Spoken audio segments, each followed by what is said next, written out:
Welcome to The Explainer, where we take complex texts and break them down into clear, dynamic presentations. So today, we're diving into the final chapter of the Bible's book of Proverbs. Now, this is a book that's dedicated from start to finish to the pursuit of wisdom. For 30 whole chapters, it's been laying out these principles for how to live a good life. But you have to wonder, after all that advice, how does it all wrap up? What's the final word? Well, the book's final lesson isn't some complex theory or, just another list of rules. Instead, it's shown to us through two powerful living portraits of what wisdom actually looks like in action. So let's explore these two incredible portraits of wisdom. Okay, so our first portrait begins not with a philosopher in some study, but with a mother's really earnest advice to her son, a king named Lemuel. I mean, think about that. This framing is incredible. The highest, most important wisdom for governing an entire nation is presented as motherly advice, passed down from one generation to the next. It's this powerful reminder that even the most influential leaders out there are shaped by the wisdom they inherit. So, his mother gives him two critical warnings about the temptations that can just completely corrupt power. First, as you see here, is this warning against wasting his strength on destructive desires. And second is the danger of impaired judgment that comes from alcohol. The text is just crystal clear on this. A leader who is personally compromised can't possibly govern justly. You see, personal integrity is the absolute bedrock of public justice. But wisdom isn't just about avoiding what's wrong.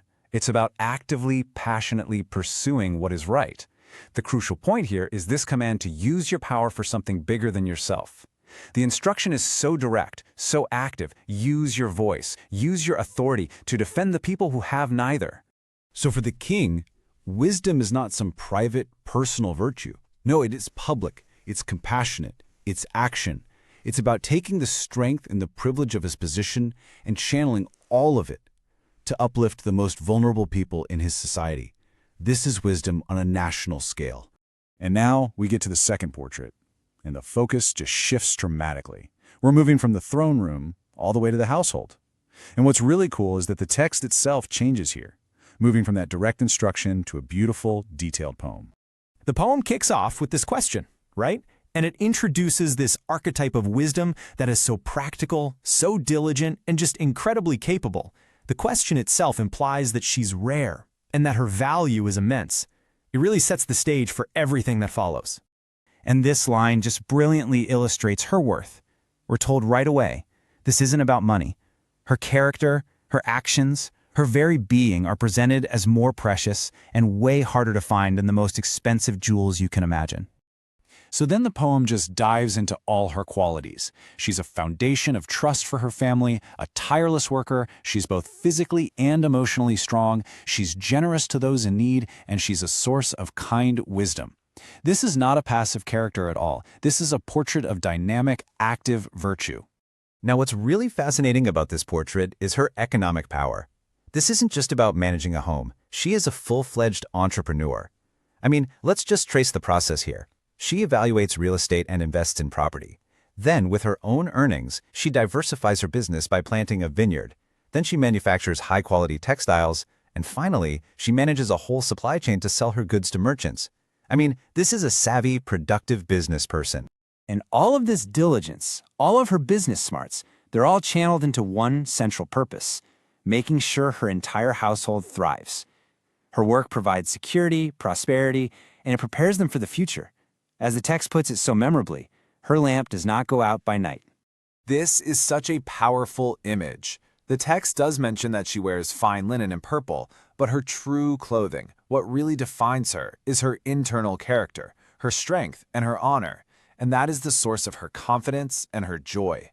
So we have these two really powerful pictures, a just king wielding public power and a noble woman building a thriving household. On the surface, they seem worlds apart, but the text is arguing that they're really two sides of the same coin, and both are essential for a society to flourish. So what's the common thread that connects them? The poem delivers its core thesis right here, in one of its most famous lines. It basically dismisses superficial qualities like charm or physical appearance, calling them fleeting and unreliable. Instead, it points to the one thing that truly lasts, the one thing that is worthy of genuine praise. And that one thing is the fear of the Lord. Now, this is the foundational principle of the entire book of Proverbs. It's not about being terrified of God. It's about having this deep respect and reverence for God that just fundamentally points your life toward wisdom and justice and integrity. This is the unifying theme. It's the engine that drives both portraits. It's what motivates the king to go out and pursue justice for the vulnerable. And it's what empowers the woman to build her life with such diligence and compassion. It's the internal source of their external excellence. The chapter finishes by bringing her actions into the public square, the gates. Now, in the ancient world, the city gates were the center of everything: civic life, legal judgments, business. What the text is saying is that her worth is proven by the tangible results of her character. And this proof is so obvious that it speaks for itself in the most public place imaginable. It's a living, breathing virtue that isn't confined to just one gender or one role in life. It's expressed equally in the public justice of the halls of power and in the diligent, creative enterprise happening in the heart of the home. And that's really the final provocative thought this ancient text leaves us with. It makes us consider what truly makes up a life of enduring worth, and maybe what actions we can take today that will allow our own works to praise us in the end.